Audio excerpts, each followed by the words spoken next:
On the world news tonight, President Tinubu departs for Nairobi.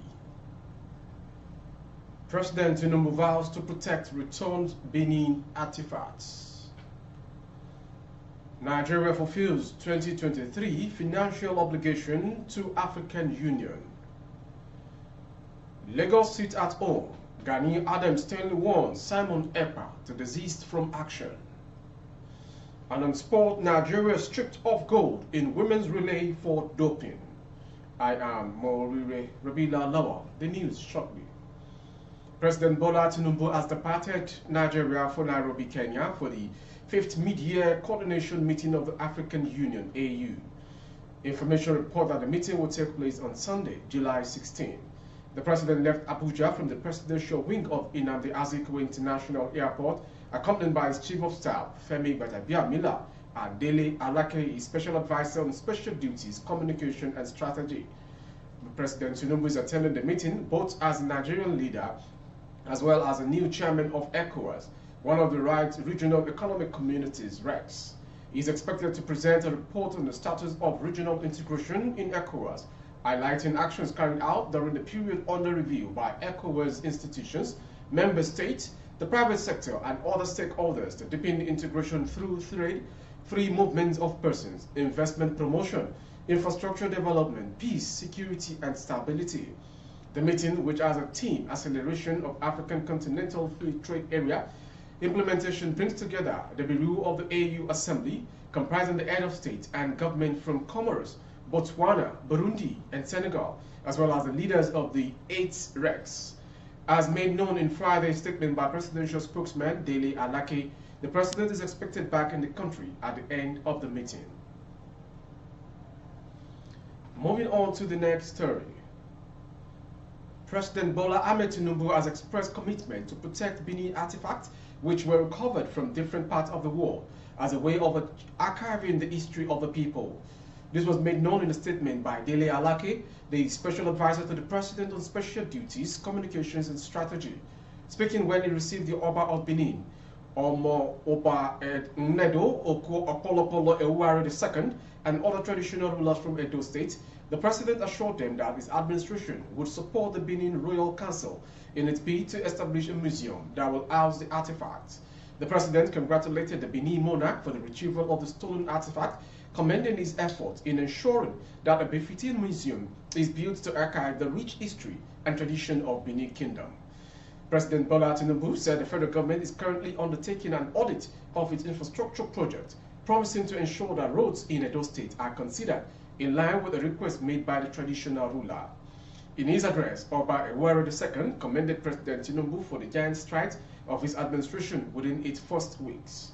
We have predicted that you would hit the ground running, and you have done so, even faster than we thought, the royal father said. He said the steps taken by President Tinubu since his inauguration on May 29, 2023, have renewed the hope of Nigerians and put the country on the path of progress and development.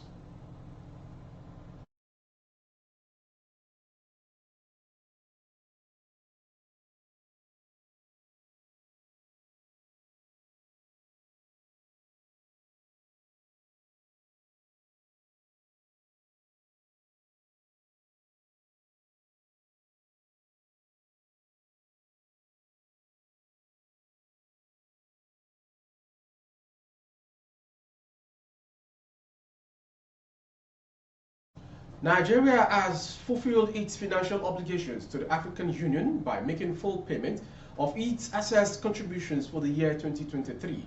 The confirmation was made on Saturday by Permanent Secretary, Ministry of Foreign Affairs, Ambassador Adamu Ibrahim Lamuwa, on the sidelines of the 43rd Ordinary Session of the Executive Council of the AU in Nairobi, Kenya. Ambassador Lamuwa, in a statement issued by the State House Director of Information, Abiodun Oladujoye, explained that the payments demonstrated Nigeria's commitment to its responsibility as an AU member state.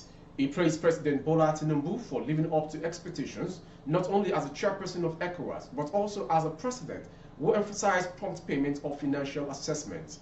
During the executive meeting, the Permanent Secretary shared Nigeria's stance on the proposed 2024 budget of the AU. He welcomed the consideration of the economic outlook of African countries and the execution rate of AU departments and organs over the past 3 years in the budget drafting process. Nigeria emphasized the importance of an austerity-driven result-oriented budget that avoids duplication. Accountability and prudent resource management were also highlighted to encourage other member countries to fulfill their financial obligations, he said. The Permanent Secretary called for synergy and complementarity among AU organs and departments and requested that the AU Commission AUC reduce travel costs by hosting more meetings at its headquarters in Addis Ababa, Ethiopia. He also stressed the need for compliance with internal audit processes to ensure transparency and accountability. Moving on to Lagos. The Ààrẹ Ọ̀nà-Kakanfò of Yoruba land, Ìbà Gani Adams, has warned Simon Ekpa, factional leader of the Indigenous People of Biafra, IPOB, to stop plans to stage the sit-at-home protest in Lagos State. Ekpa had said the sit-at-home protest currently being enforced in the southeast will be done in Lagos State. According to him, the sit-at-home is part of actions to demand the release of Nnamdi Kanu. But in reaction to Ekpa's claims, Gani Adams cautioned the Finnish-based ethnic propagandist to desist from repeating the mistake of the 1970s and dropped the move. He maintained that the sit-at-home was uncalled for and counterproductive. Adams also warned that the Southwest is not part of Biafra Republic, and as such, it was preposterous for outsiders to dictate or impose their agenda on people of other regions who they cohabit with as residents. He should not try that. The Southwest is not a Republic of Biafra. Any attempt to impose the Biafran's Republic agenda will be resisted. He should desist from repeating the mistake of the 1970s. He should be very, very careful. They are entitled to their opinion, but Southwest is not Biafran region. He should be very, very careful, Gani warned Ekpa. Moving on to the next story from Oyo State. Oyo State government has debunked report of a cholera outbreak in some parts of the state. Permanent Secretary, Ministry of Health, Dr. Olusoji Adeyanju, who stated this yesterday, said a medical team had been put on alert to prevent unforeseen circumstances. Surveillance and notification officers in the state and local government have been put on alert to institute preventive measures and sensitization of residents in markets and other places with a view to responding to any outbreak of such disease in the state. This disease is suspected to be highly contagious. It is an infection that may be transmitted from person to person through various channels, most especially where the source of drinking water and foods are polluted or contaminated. Our people at the ministry are currently on the field, sensitizing the masses on how to prevent cholera, he said. Adeyanju implored residents of the state to improve on their personal hygiene and abide by disease preventive measures, urged people not to drink water from doubtful sources, and avoid eating food prepared in non-hygienic environments. Moving on to Edo State. Following the failure of the Edo State Government Revenue Collection, the state governor, Mr. Godwin Obaseki, has commanded that all revenue collection services of the government be placed under the direct control of his office. It should be noted that at the end of June 2023, the governor's office assessed the government's year-to-date revenue status, which revealed that earnings fell short of 30 billion naira target. On account of that, according to a statement signed by Crusoe Osage, Special Advisor, Media Project, the governor has queried all permanent secretaries and heads of revenue-generating agencies within the government, including the local government areas, who have not met their mid-year target. The governor has ordered that they are now to come under the direct supervision of the governor's office to ensure the attainment of 62 billion naira target at the end of the year. From Edo State to Katsina, Governor Diko Umaru Rider's Chief of Staff, Jabiru Sauri, has claimed they narrowly escaped the harrowing assault from suspected customs service officers at a location known as Gora Yamama while on his way to Abuja, Erut, Kaduna, on Thursday, July 13, 2023. Chief Press Secretary to Katsina Governor Ibrahim Kaula Mohammed disclosed this in a statement yesterday. Jabir was ordered in the hands of suspected custom officers, as narrated in the statement reads. Katsina State, Nigeria, Alhaji Jabirus Alri, the esteemed Chief of Staff to the Governor of Katsina State, had a narrow escape from an harrowing assault from Customs Service officers on Thursday, July 13, 2023. The custom targeted him as he was departing Katsina on his way to Kaduna and ultimately Abuja at a location known as Goro Yamama. According to Mr. Sauri, while en route to Kaduna, he and his driver encountered a recent accident near the Goro Yamama highway area, leading to significant traffic congestion. Once their car was finally able to move away from the accident site, the assailants armed with firearms targeted their vehicle, firing shots at the tires and body of the car in an attempt to harm Mr. Sauri. However, thanks to quick thinking and courageous actions of his driver, they managed to speed away to safety in a nearby town. Reflecting on the traumatic incident, Mr. Sauri shared, "I was overwhelmed by fear, contemplating the possibility that these assailants intended to cause me harm while I carried out my duties. If not for the bravery and resourcefulness of my driver, the outcome could have been far more dire." From Katsina to Jigawa State. Operatives of the Nigerian Security and Civil Defense Corps (Nscdc) Jigawa State Command have arrested 2 suspects over possessions of counterfeit United States dollars, $30,900 US. The spokesperson of the command, CSC Adamu, said that these while parading the suspect on Friday at the command headquarters, Dutse, the state capital. The suspects are 25 years old Danladi Umar of Tashir Musawa, Zaria LGA, Kaduna State, and 35 years Abdurrahman Khalid. According to him, the suspects were arrested when one Danladi Umar lodged a complaint that one Abdurrahman Khalid deceived and defrauded him by linking him up with one Malam who collected a sum of 147,500 to provide him a local charm. He said the latter owned up to allegation but claimed that Danladi met him with fake currency and asked him how to spend it without any hitch, which he told him that he knew one Madam Aruna who lives in Unguru, Yobe State, that will help him turn the fake currency into genuine cash. However, the alleged madam could not be reached for days via his phone, so Danladi suspected foul play and reported the case to the Nscdc Divisional Office in Sule, Ankara, LGA. Danladi later confessed that he bought the fake currency from one Zakari, now at large, in Mararaba, Kaduna State, and purchased the 3 fake bundles of $10,000 US at the rate of 75,000 naira. CSC Adamu said the cash in dollar, which is about 24 million naira, at the Investors and Exports Foreign Exchange window was recovered from the suspect. He said the case of counterfeiting and criminal conspiracy is contrary to Section 369 and 96 of the Constitution and punishable under Section 329 and 97 of the Penal Code Law of Jigawa States. From Jigawa story, we go to foreign from Seychelles.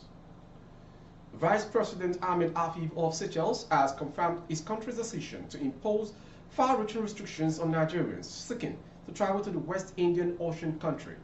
Mr. Afif said his Seychelles immigration authorities had been instructed to permit Nigerians with diplomatic passport and residential permit access into the country. Nigerians seeking to enter Seychelles as tourists or new immigrants have been banned indefinitely, the Vice President said, according to Seychelles news agency. Mr. Afif said his country was able to link Nigerians to numerous criminal activities, especially drug trafficking and online fraud syndicates. We have seen a clear link between these with certain people from Nigeria. In the past 2 weeks, for example, 13 people coming from Nigeria have been arrested when entering Seychelles because they were carrying drugs into the country, Mr. Afif said per Seychelles news agency. In one case, 62 Nigerians who said they were on holiday used false credit cards and the money was never credited to the accounts of these establishments. Mr. Afif's comments came days after controversy broke out on social media after some Nigerians alleged being denied visas for no tenable reasons by Seychelles. Nigeria has faced visa bans from other countries in recent months, including the United Arab Emirates, which added the West African nation to a list of 17 African countries not welcome in their country. And to end the world news is a sports story. The Commonwealth Games Federation, CGF, has stripped Nigeria of the gold medal won in the women's 4,000 by 100 meters event at Birmingham 2022. The quartet of Toby Amosun, Favor Ofili, Rosemary Chukuma, and Grace Nwakocha claimed gold in the race meters raced during last year's Commonwealth Games. Nwakocha ran the ankle leg for Nigeria, however, failed a doping test during the competition after ostarine and liquidol were found in a sample A urine. Consequently, the Athletics Integrity Unit (AIU) handed her a provisional suspension, banning her from the sports. In a statement on Friday, the CJF disclosed that Commonwealth Games Federation Court has disqualified Nkocha and nullified all the results involving her in the competition. The Commonwealth Games Federation can confirm that the Commonwealth Games Federation Court has issued their decision regarding an in-competition sample provided by Ms. Nkocha, who competed in athletics at the Birmingham 2022 Commonwealth Games. The statement reads, analysis of the sample returned an adverse analytical finding for ostarine and the same metabolite of lingridol. Both are non-specified substances listed under other anabolic agents in the WADA 2022 Prohibited Acts. With a sports story, we've come to the end of the World News this hour. Before we go, some headlines. President Tinubu departs for Nairobi. We also brought to you President Tinubu vows to protect returned Benin artifacts. Nigeria fulfills 2023 financial obligations to African Union. Lagos sits at home. Gani Adams sternly warns Simon Ekpa. And on sport, Nigeria stripped of gold in women's relay for doping. For more updates of our broadcast on YouTube, our handle is BGI TV Current. Kindly subscribe and click on the notification bell. Select option all to access all of our broadcasts. On Facebook, Bagede Imo with Alawiye Adebayo. Please like and follow the page. For advert placement of your goods and services, coverage of events and functions, please dial the phone number streaming on your screen for advert placements only. Thank you for watching. I am Morire Rebila Lawal. Good evening.